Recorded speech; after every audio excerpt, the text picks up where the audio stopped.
Hello welcome in dear science. मैं हूं अरुण कुमार यादव और आज इस वीडियो में हम देखेंगे science class 8 NCERT chapter number 8 cell structure and function पे बेस्ड कुछ एमसीक्यूज यानी कि मल्टीपल चॉइस क्वेश्चंस। और अगर आप डियर साइंस को इंस्टाग्राम और फेसबुक पे फॉलो करना चाहते हैं तो ये इंस्टाग्राम आईडी है और ये फेसबुक पेज आईडी है, आप यहाँ से फॉलो कर सकते हैं। और अगर आप वेबसाइट पे विजिट करना चाहते हैं तो वेबसाइट है dearscience.in, तो यहाँ से आप वेबसाइट पे भी विजिट कर सकते हैं। और इससे पहले मैंने जितने भी चैप्टर्स के वीडियोस अपलोड किए हैं उन सभी का लिंक आपको मिल जाएगा इस वीडियो के डिस्क्रिप्शन में। साथ ही साथ जब आप इस चैनल पे जाओगे तो जो ये प्लेलिस्ट वाला सेक्शन है इस पे जब आप क्लिक करोगे तो आपको चैप्टर वाइज मैथ्स की और साइंस की वीडियोस मिल जाएंगी। ठीक है, तो यहाँ से आप देख सकते हैं। इसके अलावा जो दूसरे यूट्यूब चैनल्स हैं हमारे वो हैं AK स्टडी, यहाँ से आपको मैथ्स की वीडियोस मिल जाएंगी, और हिंदी मीडियम अकेडमी। तो अगर आप हिंदी मीडियम के स्टूडेंट हैं तो आप हिंदी मीडियम अकेडमी को सब्सक्राइब कर सकते हैं। यहाँ पे आपको मैथ एंड साइंस की वीडियो हिंदी मीडियम में मिल जाएंगी। अगर आप चाहें तो आप हिंदी मीडियम को इंस्टाग्राम पे फॉलो भी कर सकते हैं। तो चलिए शुरू करते हैं क्वेश्चन नंबर 1 से। ठीक है, जो भी क्वेश्चन होगा आप ट्राई करना कि आप अपना आंसर कमेंट बॉक्स में लिख पाओ। ठीक है, तो देखो जो पहला क्वेश्चन है इसमें बोला गया है the basic structural and functional unit of all living organisms is. आपके पास ऑप्शन है cell, cell wall, cell membrane, chloroplast. तो जो भी आपको सही लगता है इसमें से वो आपको अपना आंसर कमेंट में देना है। क्वेश्चन में पूछा गया जो basic structural and functional unit होती है लिविंग ऑर्गेनिजम्स की उसको हम क्या कहते हैं। ठीक है, तो जब मैंने आपको ये चैप्टर पढ़ाया था तो बताया था कि जो basic structural and functional unit होती है किसी भी लिविंग ऑर्गेनिज्म की उसको हम बोलते हैं सेल। ठीक है, तो यहाँ पर ऑप्शन ए करेक्ट है, यानी कि जो सेल है ये basic structural and functional unit होती है किसी भी लिविंग ऑर्गेनिज्म की। ठीक है, तो आपको ये याद रखना है। चलिए अगला प्रश्न देखते हैं। अगला प्रश्न है cell was discovered by. Cell की खोज किसने की थी ये आपको बताना है। आपके पास ये 4 ऑप्शन है, तो इनमें से जो भी आपको सही लगता है आपको वो आंसर कमेंट में लिखना है, A B C या D, जो भी आपको सही लगता है। ठीक है, आप वीडियो पॉज करो और फिर ट्राई करो कि आप अपना उत्तर कमेंट में लिख पाओ। तो यहाँ पर देखो सेल की खोज किसने की थी, सेल की खोज की थी रॉबर्ट हुक ने। ठीक है, तो यहाँ पे ऑप्शन बी करेक्ट है। कभी कभी पूछ लेते कब की थी, तो यहाँ पे 1665 में की थी, यानी 1665। ठीक है ना, 1665 में की थी। ठीक है, ये भी आपको याद रखना है। और किसने की थी, रॉबर्ट हुक ने की थी। ठीक, तो ये हो गया दूसरा क्वेश्चन। अब बात करते हैं अगले क्वेश्चन की, यानी क्वेश्चन नंबर 3। इसमें बोला गया है cells present in living organism differ in. आपके पास ऑप्शन है numbers, shape, size, all of these. मतलब जो सेल्स प्रेजेंट होती हैं लिविंग ऑर्गेनिज्म में उनमें क्या क्या अंतर हो सकता है। तो देखो किसी भी लिविंग ऑर्गेनिज्म में जो मल्टी सेलुलर है उसमें अलग अलग तरह की सेल पाई जाती हैं। जैसे आप अपनी बॉडी को ही ले लो, आपकी बॉडी में red blood cell, white blood cell, nerve cell, ठीक है, तरह तरह की सेल्स पाई जाती हैं। तो भाई रेड ब्लड सेल का नंबर अलग होगा, वाइट ब्लड सेल का नंबर अलग होगा, नर्व सेल का नंबर अलग होगा। तो जो अलग अलग तरह की सेल्स हैं ये नंबर में डिफ़र कर सकती हैं, उनकी शेप भी अलग अलग होती है, मतलब वो शेप में भी डिफरेंस हो सकता है, साइज़ में भी डिफरेंस हो सकता है। मतलब नंबर, शेप, साइज़ तीनों में ही डिफ़र कर सकती हैं वो। तो हम बोलेंगे ऑल ऑफ दीज, यानी कि जो सेल्स होती हैं किसी भी लिविंग ऑर्गेनिज्म में अलग अलग तरह की जो सेल होती हैं वो नंबर्स में भी डिफ़र कर सकती हैं, शेप में भी डिफ़र कर सकती हैं, साइज़ में भी डिफ़र कर सकती हैं, इसलिए हमने ऑल ऑफ दीज पे टिक लगाया। ठीक, तो अब अगला क्वेश्चन देखते हैं। अगला क्वेश्चन यानी कि क्वेश्चन नंबर 4। इसमें बोला गया cells which lack nuclear membrane are. आपके पास ऑप्शन है eukaryotic cells, prokaryotic cells, single cells या फिर मल्टी सेल्स। तो जो भी आपको यहाँ पर आंसर सही लग रहा है पहले आप वीडियो को रोको और उसका आंसर देने की कोशिश करो कमेंट में। ठीक, चलिए इसका आंसर देख लेते हैं। दो क्वेश्चन ये था कि वो सेल्स जिनके पास न्यूक्लियर मेम्ब्रेन नहीं होता है, वो लैक करती है न्यूक्लियर मेम्ब्रेन, उनको हम क्या बोलेंगे। तो ऐसी सेल जिनमें न्यूक्लियर मेम्ब्रेन नहीं पाया जाता उनको हम बोलते हैं प्रोकैरियोटिक सेल्स। ये बहुत इंपॉर्टेंट क्वेश्चन है, आपको याद रखना है। ठीक है, जिनके पास न्यूक्लियर मेम्ब्रेन नहीं होगा उनको हम क्या बोलेंगे, प्रोकैरियोटिक सेल्स। अगला क्वेश्चन देखते हैं। अगला क्वेश्चन है the organism containing only a single cell is called. यानी कि वो ऑर्गेनिज्म जिनके पास सिर्फ एक सिंगल सेल होती है। ठीक है ना। उनको हम क्या बोलते हैं, आपके पास ऑप्शन है unicellular, multicellular, organelle, all of these.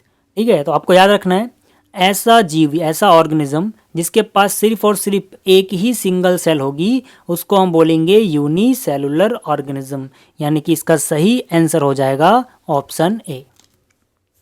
अगर एक से ज़्यादा सेल होती तो उसको हम मल्टी सेलुलर बोलते। ठीक है, फिलहाल अभी सिंगल सेल की बात की जा रही है तो हम यूनिसेलुलर पे टिक लगाएंगे। अगला क्वेश्चन देखते हैं। अगला क्वेश्चन है cell walls is found in. Cell wall किस में पाई जाती है? Option A plant cell only, option B animal cells only, option C both A and B, and D है नन ऑफ देम। मतलब कि सेल वॉल किस में पाई जाती है ये आपको बताना है। जो भी आपको आंसर सही लगता है आप वो कमेंट में लिखेंगे। तो देखो जो सेल वॉल होती है वो सिर्फ और सिर्फ प्लांट सेल में पाई जाती है, क्योंकि उनको एक्स्ट्रा प्रोटेक्शन की ज़रूरत होती है, क्योंकि प्लांट जो है वो मूव नहीं कर सकते। ठीक है ना, जैसे बारिश हो रही है तो भी प्लांट को वहीं रहना है, धूप है तब भी पौधे वहीं रहेंगे, तो उनको एक्स्ट्रा सुरक्षा की ज़रूरत होती है, इसलिए उनके पास एक एक्स्ट्रा कवर होता है सेल वॉल्स का। तो आपको याद रखना है जो सेल वॉल्स है वो सिर्फ और सिर्फ प्लांट सेल में पाई जाती है, क्योंकि इनको एक्स्ट्रा प्रोटेक्शन की ज़रूरत होती है ना। फिर से समझाता हूँ कि भाई जो जानवर वगैरह हैं अगर बारिश हो रही है तो वो तो अपने आप को बचा सकते हैं, धूप है तब भी वो अपने आप को बचा सकते हैं, लेकिन जो पौधे हैं उनको वहीं पे रहना पड़ता है, इसीलिए पौधों को अलग से एक्स्ट्रा सुरक्षा चाहिए होती है, इसीलिए इनके पास सेल वॉल्स होती है। चलिए अब आगे चलते हैं, क्वेश्चन नंबर 7 देखते हैं। क्वेश्चन नंबर 7 है the control centre of all the activities of a cell is. जो कंट्रोल सेंटर होता है किसी भी सेल के पास उसको हम क्या बोलते हैं? Option A nucleus, option B nucleoplasm, option C cytoplasm, option D organelles. ठीक है, तो देखो जो कंट्रोल सेंटर होता है किसी भी सेल का उसको बोला जाता है न्यूक्लियस। ठीक है, तो यहाँ पर इसका सही उत्तर हो जाएगा ऑप्शन ए न्यूक्लियस। अगला क्वेश्चन देखते हैं। अगला क्वेश्चन यानी क्वेश्चन नंबर 8 है nucleus is separated from cytoplasm by. यानी न्यूक्लियस को साइटोप्लाज्म से किस चीज़ के द्वारा सेपरेट किया जाता है, अलग किया जाता है, ये आपको बताना है। ऑप्शन ए है न्यूक्लियर मेम्ब्रेन, ऑप्शन बी है न्यूक्लियोप्लाज्म, ऑप्शन सी है ऑर्गन्स, ऑप्शन डी है सेल मेम्ब्रेन। तो इसका सही आंसर क्या है? इसका सही आंसर है न्यूक्लियर मेम्ब्रेन। न्यूक्लियर मेम्ब्रेन वो मेम्ब्रेन होती है जो न्यूक्लियस को अलग करती है साइटोप्लाज्म से। ठीक है, चलिए ये भी हो गया। अगला क्वेश्चन देखते हैं। अगला क्वेश्चन यानी कि क्वेश्चन नंबर 9 है the liquid material in the nucleus is. Nucleus के अंदर, ठीक है ध्यान देना कहाँ की बात पूछी जा रही है, न्यूक्लियस की। तो न्यूक्लियस के अंदर जो लिक्विड मटेरियल होता है उसे हम क्या बोलते हैं आपको बताना है। ऑप्शन आपके सामने है क्रोमोसोम्स, बैक्टीरिया, न्यूक्लियोप्लाज्म, न्यूक्लियोल्स। ठीक, तो सही उत्तर क्या है? सही उत्तर है इसका न्यूक्लियोप्लाज्म। ठीक है, न्यूक्लियोप्लाज्म वो लिक्विड मटेरियल होता है जो न्यूक्लियस में पाया जाता है। ठीक है, तो इसका सही आंसर क्या हो गया? Option C. अगला क्वेश्चन देखते हैं। अगला क्वेश्चन है chromosomes are found in. Chromosomes कहाँ पाए जाते हैं ये आपको बताना है। आपके पास ऑप्शन है न्यूक्लियस, न्यूक्लियोल्स, न्यूक्लियोप्लास्ट या फिर वैक्यूल। ठीक है, जो भी आपको सही लगता है आप कमेंट में अपना आंसर लिख सकते हैं। तो देखो जो क्रोमोसोम्स होते हैं ये न्यूक्लियस में पाए जाते हैं, यानी कि इसका सही आंसर हो जाएगा ऑप्शन ए यानी कि न्यूक्लियस। ये भी इंपॉर्टेंट क्वेश्चन है, आपको याद रखना है।